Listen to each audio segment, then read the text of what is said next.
Excellencies, distinguished guests, dignitaries, members of the Indian community and friends of India. Thank you for joining us today to celebrate the 72nd Republic Day of our country. It was on this day 71 years ago that the Constitution of India came into effect. We will begin tonight's celebratory program with the National Anthem of India, followed by the National Anthem of Japan.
Now we will have His Excellency, Ambassador of India to Japan, Mr. Sanjay Kumar Verma's address.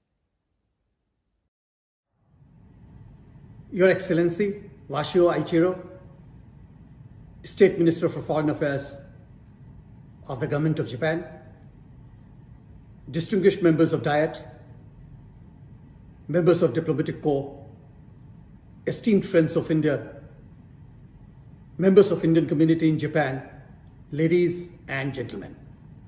Thank you all for joining us to celebrate the 72nd Republic Day of India, albeit on virtual platform, amid ongoing COVID-19 global pandemic. This is a day for all Indians to celebrate and honor our nation and our sovereignty. This is a day to remember with gratitude the enormous efforts and sacrifices of millions of freedom fighters whose blood and sweat gave us independence and created our republic on January 26, 1950. Our Constitution was the second major milestone in our nation building. Independence had come a little over 2 years earlier. It was with the framing and adoption of the Constitution of India that we truly recognized the value of equality amongst all citizens, irrespective of religion, region, gender, or community. Equality complemented the liberty achieved at our independence. And the third principle also defined both the cooperative efforts at creating our republic as well as the India that we wished it to be. This was the principle of fraternity. India has always promoted peace, security, and development for all. Government's vision of free, open, and inclusive Indo-Pacific pinned upon security and growth for all in the region. Our foreign policy is hinged upon our long-standing neighborhood first and Act East policies and reformed multilateralism. Japan's role in clean energy, infrastructure, high-speed railways, capacity building programs, and introduction of advanced technologies is greatly valued in India and by all Indians across the globe.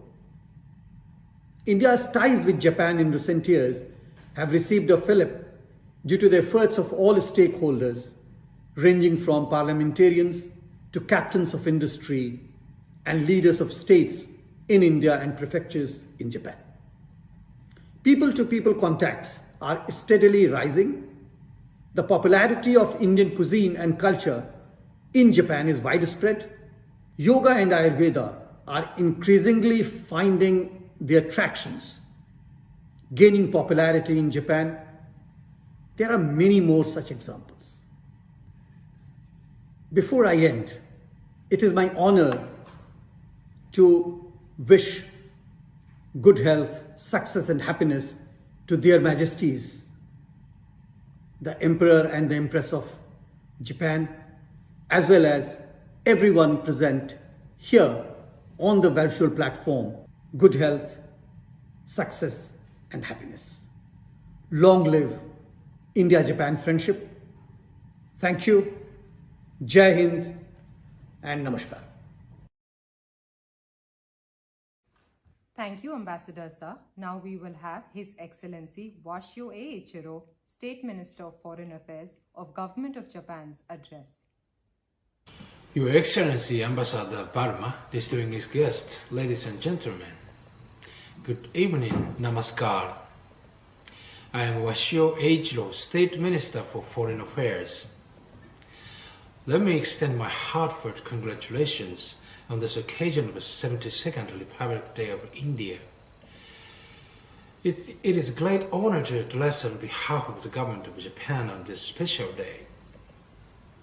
Japan and India share universal values such as the rule of law and democracy, as well as strategic interests, and have maintained cordial relations in our long history of exchanges. Our bilateral relationship has become even more solid in recent years through a wide range of cooperation in both public and private sectors. As next year marks the 70th anniversary of the establishment of diplomatic relations between our two countries, I am confident that such momentum to foster this cooperative relationship will be accelerated further. In September last year, soon after his appointment, Prime Minister Suga had a telephone talk with Prime Minister Modi, and they shared their view to advance the Japan-India special strategic and global partnership. In addition, the 13th Japan-India Foreign Ministers Strategic Dialogue, as well as the second Japan-Australia-India-US Foreign Ministers meeting, both of which took place in Tokyo last October, symbolize the continued expansion of strategic relations between our two countries. India is a global power to play a major role in and take great responsibility for the prosperity and the stability of the region and beyond. India is also an extremely important partner for Japan in realizing a free and open Indo-Pacific. Based on such close ties at the leaders and ministers level, Japan hopes to deepen its partnership with India on regional affairs and global challenges, not to mention bilateral cooperation. The threat of COVID-19 still prevails around the world, and each country is facing serious challenges.